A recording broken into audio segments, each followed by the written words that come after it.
Les hommes ont perdu leur testostérone. Et oui, un jeune homme de 25 ans aujourd'hui en 2024 a le même taux de testostérone qu'avait son arrière-grand-père à l'âge de 70 ans dans les années 50. Et les études scientifiques montrent que la tendance continue à être à la baisse. Les causes de ce phénomène sont multiples, bien sûr. Nous pouvons incriminer les perturbateurs endocriniens depuis la naissance, la malbouffe, les mauvaises habitudes de vie, le manque de sport, la sédentarité, les écrans, l'eau du robinet, la graisse abdominale et viscérale.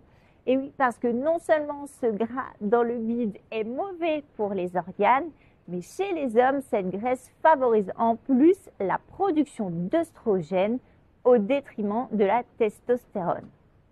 On accuse même les caleçons moulants de trop réchauffer l'entrejambe de ces messieurs et de nuire à la bonne production de l'hormone.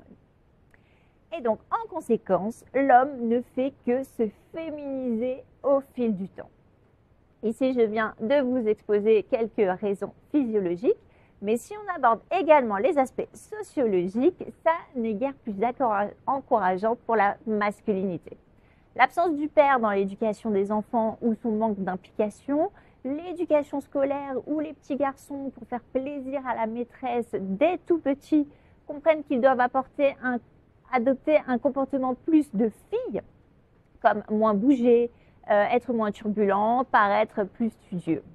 Et plus tard, les promotions et tentatives de démocratisation du LGBTisme à peu près partout, et l'idée plus récente et politiquement correcte que l'homme devrait déconstruire sa masculinité.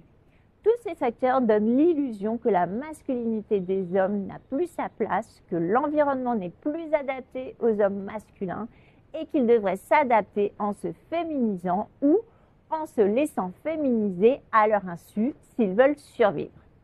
J'ai moi-même pu constater l'évolution de ce phénomène sur un laps de temps pourtant très court dans mes cours de pole dance. En 2010, les quelques hommes qui venaient à mes cours avaient plus le profil du gymnaste et du sportif qui venait faire de la pole pour se challenger dans des figures de force, comme je te montre ici.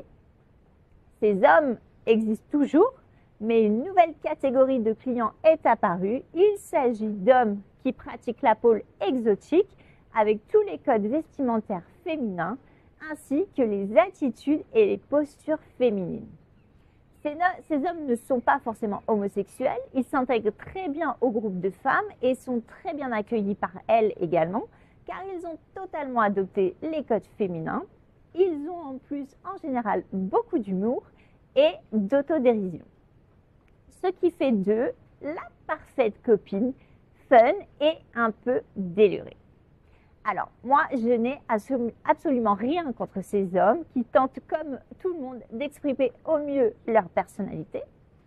Je suis d'ailleurs très contente que ces hommes soient là, car en tant que directrice d'école de pole dance, ils me forcent à m'interroger sur ces sujets de société et force est de constater que la société, les mentalités et les aspirations de chacun évoluent et se montrent désormais au grand jour. Ce qui n'est pas toujours simple à gérer, car d'un côté, j'ai des femmes qui souhaitent pratiquer la pole dance dans un cadre exclusivement féminin pour se sentir à l'aise et en sécurité, et d'autre part, il y a ces hommes qui sont de plus en plus demandeurs et qui au final ne font de mal à personne.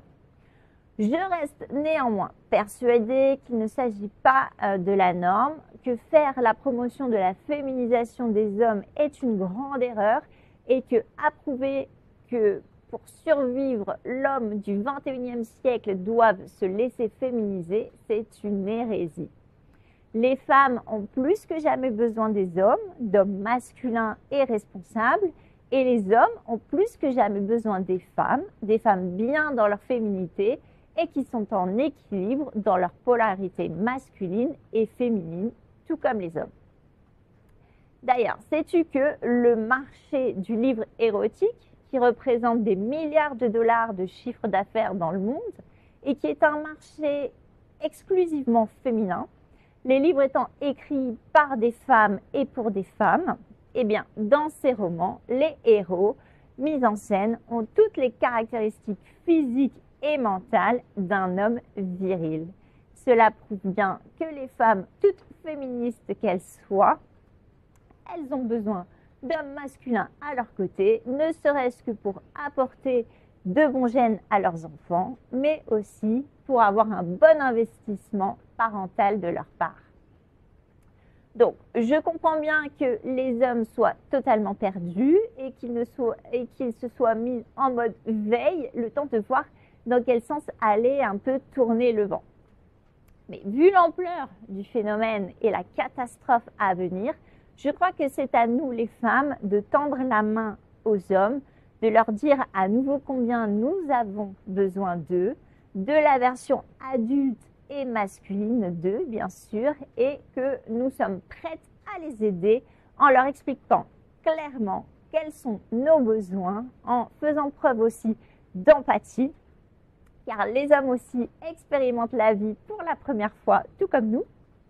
Il faut donc leur montrer comment faire pour remonter la pente, les remettre sur les rails et leur permettre d'aller bien au-delà. Tout le monde sera gagnant. Donc, dis-moi en commentaire si tu serais intéressé de recevoir des outils précis et efficaces pour aider ton homme ou ceux de ton entourage à regravir la pente et à s'épanouir enfin en tant que vrai homme et en même temps, toi, pouvoir retrouver une féminité sereine. J'ai hâte de te lire en commentaire et je te dis à bientôt.